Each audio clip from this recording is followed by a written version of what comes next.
Assalamualaikum warahmatullahi wabarakatuh. Hari ini saya akan menceritakan tentang hadis ke-40 dalam kumpulan hadis 40 Imam Nawawi yang bertajuk Merebut Peluang Beramal. Ani bin Umar radhiyallahu anhuma akhadha Rasulullah sallallahu alaihi wasallam bimankibi faqala kun fid dunya ka'annaka gharibun أو عابر سبيل وكان ابن عمر رضي الله عنهما يقول إذا أمسيت فلا تنتظر الصباح وإذا أصبحت فلا تنتظر المساء وخذ من صحتك لمرضك ومن حياتك لموتك. Daripada Ibnu Umar radhiyallahu anhu berkata, Rasulullah sallallahu alaihi wasallam memegang kedua bahu saya lalu bersabda, hendaklah kamu hidup di dunia seperti orang asing atau pengembara. Ibnu Umar berkata, apabila kamu berada di waktu petang, maka jangan kamu tunggu waktu pagi. Apabila kamu berada di waktu pagi, jangan tunggu waktu petang. Gunakanlah masa sihatmu sebelum kamu sakit dan masa kamu hidup sebelum masa kamu mati. Apa yang dibawa oleh hadis ini adalah yang pertama, hendaklah kamu hidup di dunia seperti orang asing atau pengembara. Biasanya kalau pengembara ni, bila dia melalui satu-satu tempat ataupun dia berkunjung ke satu tempat, dia tak akan ambil masa yang lama untuk stay di tempat tu. Mungkin dalam 2 ataupun 3 hari, ataupun mungkin 2 ataupun 3 bulan. Kemudian selepas tamatnya tempoh masa yang dia dah plan untuk ada di tempat tu, maka dia akan kembali ke tempat yang asal. Kalau bila kita travel, lepas tu kita akan kembali ke Malaysia lah. Dan di sini, dalam hadis ini dikatakan bahawasanya kita kena hidup sebagai orang asing ataupun pengembara. Maksudnya masa yang kita ada di dunia ini, kita kena anggap masa di dunia ni tak lama.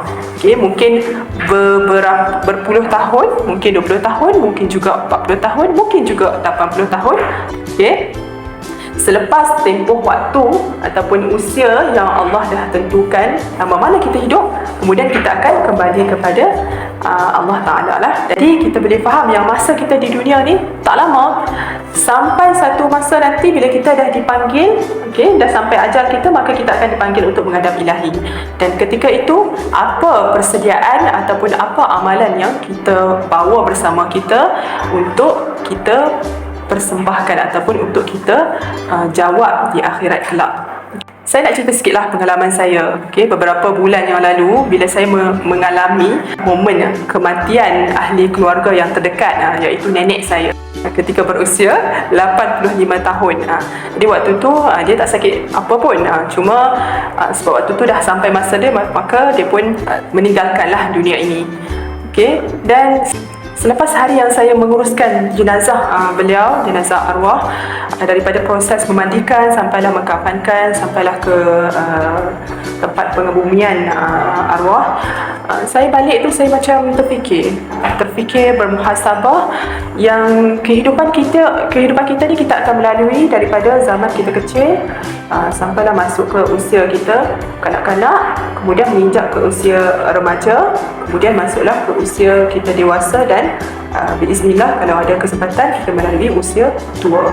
Itu adalah lazimnya fasa-fasa kehidupan seorang manusia lah kan. Jadi bila dah sampai masa kita akan mati, meninggalkan apa yang kita ada, semua harta benda, anak beranak, pekerjaan kita, semua yang kita ada di dunia ni. Yang kita bawa cumalah amalan ke akhirat.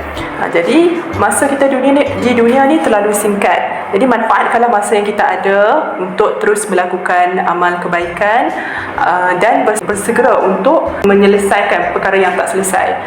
Contohnya kalau kita rasa macam hari itu aku ada buat salah dengan orang, maka bersegeralah untuk kita minta maaf pada orang yang kita dah buat salah.